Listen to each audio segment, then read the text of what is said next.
Elizabeth Swaney Hungarian Olympic body rethinking selection process. CNN. One of the most talked about moments of the Winter Olympics was Elizabeth Swaney swooping steadily side to side on the halfpipe, achieving minimal air lifts and attempting no tricks whatsoever. A clip of Swaney competing for Hungary on NBC's Olympic Twitter feed has had 1.5 million views and prompted over 1,000 comments. If you were left thinking I could do that, then you are probably not alone. Elizabeth Swaney of Hungary competes during the halfpipe at Pyeongchang 2018. As well as being an Olympian, Swaney has degrees from Berkeley and Harvard. The furor surrounding Swaney's performance has ensured that the Hungarian Olympic Committee is rethinking its nomination procedures. Elizabeth Swaney qualified according to the rules, and it is not in our remit to give an opinion on the qualification system of a sport, Hawks presidential advisor and communications chairman Molnar Banfi Katar told CNN Sport. However, we, the Hungarian Olympic Committee, have to learn the lessons from this case. The 33-year-old Swaney says she's honored and humbled to be an Olympian, but her Instagram feed has a number of negative comments, many criticizing the way she qualified. Some went as far as to say she scammed her way into the Olympics. "You're not even a skier," one user wrote. "You only picked up skiing since you knew you could game the system. Congrats on your 15 seconds of shame." Meanwhile, the user on Twitter wrote, "The Elizabeth Swaney story isn't clever. It's sad. She's a scam artist with clearly a lot of free time. The Olympic qualifying system needs to be fixed. 2 Americans, top 20 in the world, didn't make it, but an imposter repping Hungary did."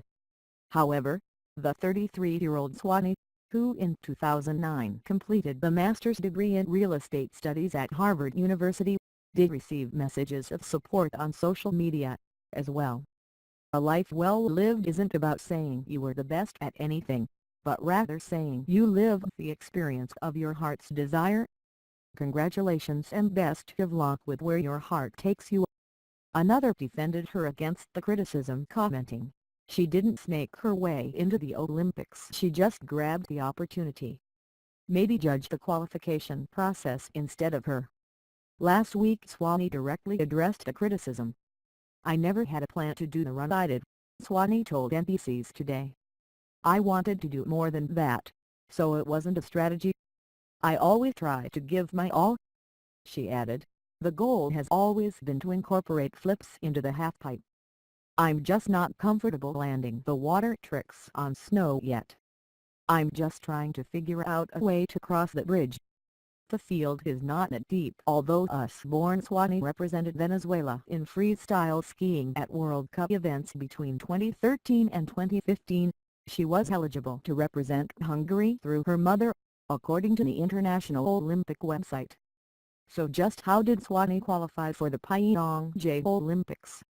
The field is not that deep in the women's pipe, and she went to every World Cup, where there were only 24, 25, or 28 women, the ski halfpipe and slope-style judge Steele Spence told the Denver Post. She would compete in them consistently over the last couple years, and sometimes girls would crash so she would not end up dead last.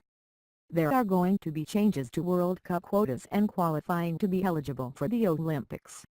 Those things are in the works, so technically you need to qualify up through the system."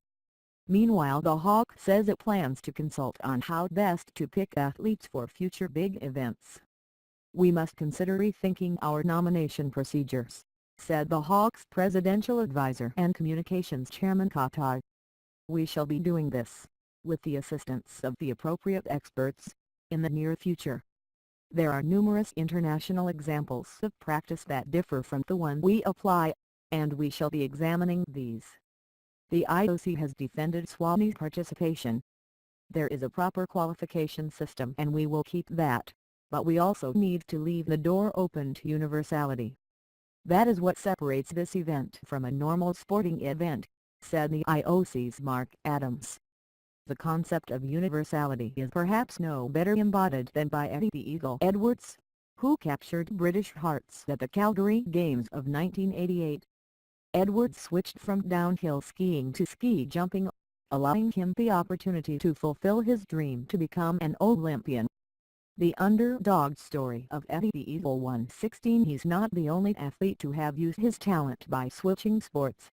Steadily narrowly missed out on the opportunity to make the U.S. track and field team, but for 2018, she found her niche as Nigeria's first female skeleton Olympian.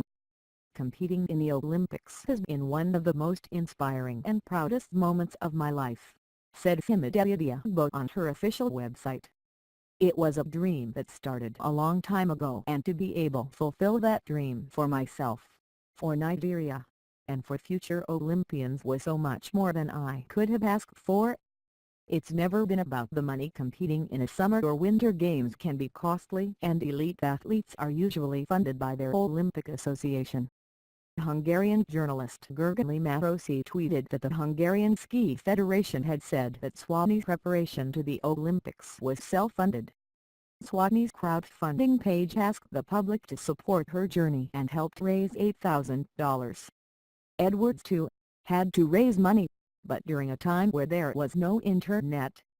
He worked as a plasterer and regularly saved on his expenditure, and was even known to have slept in a disused Finnish hospital to save money on expensive accommodation. But, if you're a venture capitalist and you are thinking about trying to reach the Olympics, money's probably less of an issue. Venture capitalist Paul Bragiel, who just missed qualifying for cross-country skiing in the 2014 Sochi Games, started training 9 months before the qualifiers. But as a co-founder for startup companies in Silicon Valley, he was able to self-fund his flights and training sessions more easily than his competitors. Bragiel didn't realize his Olympic dream, so instead set up a foundation, with the help of Colombian skier Sebastian Aprimi, who leads a year-round program for potential youth skiers in Colombia, to help athletes such as Tonga's Pita Tofu to reach the Winter Olympics. It's never been about the money here, says Bragiel. It's about letting people achieve their lifetime goals and compete at the highest level. I'm a huge fan of the Olympic spirit, and the crazy fact is, the average Olympic athlete, in order to qualify for the Olympics, ends up $50,000 in debt.